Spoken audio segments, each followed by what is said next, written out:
Hi guys, it's me again and another day, another adventure na naman po tayo since mayroon po kaming bagong na-discover na tourist spot na isang pinakamagandang lugar na dinadayo talaga ng mga turista ngayon dito sa Valencia City, Bukidnon. So ito nga pala ang Mount Anahawan. So noon, nakikita ko lang ito sa mga ibang vlogger na nag-a-upload kaya na-amaze ako at saka naisip ko nga bakit hindi tayo pumunta dyan dahil sobrang ganda ng Sea of Clouds. So yung Sea of Clouds po talaga ang pinunta ko dito.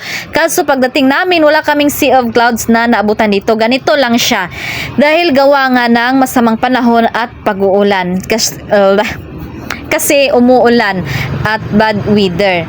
Pero mayroon pang isang bagay na pinakabet ko dito na pinunta ko talaga dito kasi yung nakikita ko sa ibang vlogger noon. Ito ang glass walk. So ito nga pala ang glass walk. O di ba kung makikita ninyo sobrang ganda.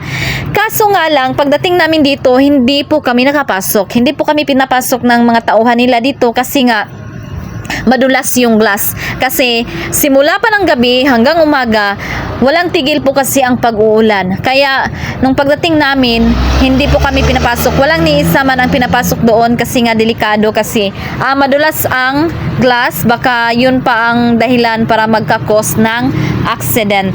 So hanggang sa labas na lang po kami. Pero okay lang naman din kasi sobrang ganda din naman ng paligid. So kung makikita ninyo, sobrang dami ng ano nga sa Tagalog ng gabon, basta daghan kayo gabon. So kung makita ninyo, gabon ra gyud nagdaghan, wala joy clouds. Pero okay ra gihapon kay nindot man gihapon kaayo ang palibot. So dili na gid ta mailad sa ilahang giingon nga Mount Anahawan. So noon guys kasi nakikita ko lang ito at sobrang nagandahan ako at naisip ko na ang gandang pumunta dito. So since nandito na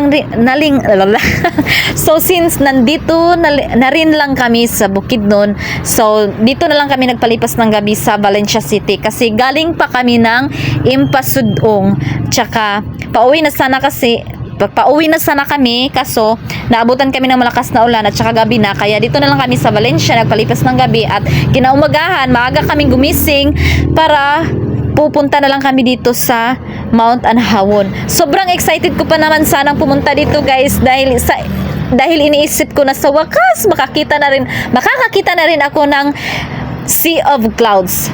Pero wala tayong Sea of Clouds na nakita. Pero okay lang naman kasi wala tayong magawa kasi bunga ng masamang panahon, bad weather.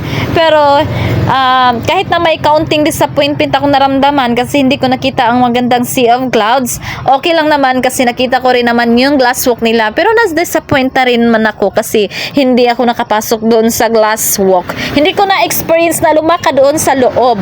So sobrang layo pa naman ng biyahe namin mula Tagum pa Bukidnon. Parang mga 7 hours yata ang biyahe namin kasi hindi naman masyadong mabilis yung patakbo namin kasi nagmotor lang naman kaming dalawa. So hindi talaga mawawala yung kaunting disappointment na nararamdaman ko.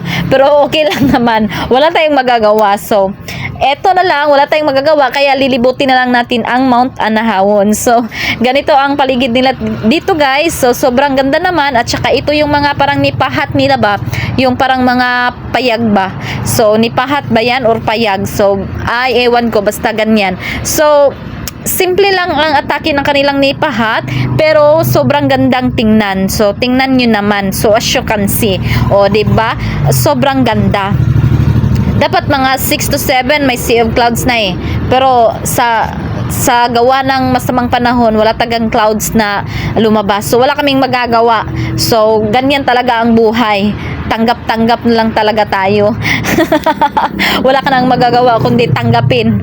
Ganyan. So pagdating namin dito, marami naman pong dumating na mga turista, yung iba galing Maynila pa. At saka yung iba kasi nagpa-package kasi yan. So kung kayo guys, may plano kayong gumala ng Bukidnon, don't forget to list this place in your bucket place dahil sobrang ganda po talaga dito. So, nako, ang last walk. Hindi man lang ako nakalakad dyan. Hindi man lang ako nakapasok. Ay nako, yan pa naman ang pinunta ko dito, ang Glass Walk. So napakamura lang din naman ng entrance fee nila dito guys, dahil nasa 50 pesos per head lang po. At saka magbayad lang kayo ng parking area na 30 pesos. No, 'di ba? So sobrang ano lang mura. So wala na tayong magagawa dito. Kaya tanggap-tanggap na tayo. So okay lang naman dahil kung ganito ba naman kaganda ang paligid, ma-amaze ka pa rin kahit na wala tayong nakitang sea of clouds. So isa ito sa pinakasikat ngayon na tourist spot dito sa Valencia City, Bukidnon, dahil maraming mga vlogger na dumadayo dito. Hindi lang mga vlogger, pati na rin mga dayuhan na galing pa sa iba't ibang mga lugar. So hanggang dito na lang kasi uuwi na tayo dahil wala pa ring clouds na lumabas. Bye! Thank you for watching!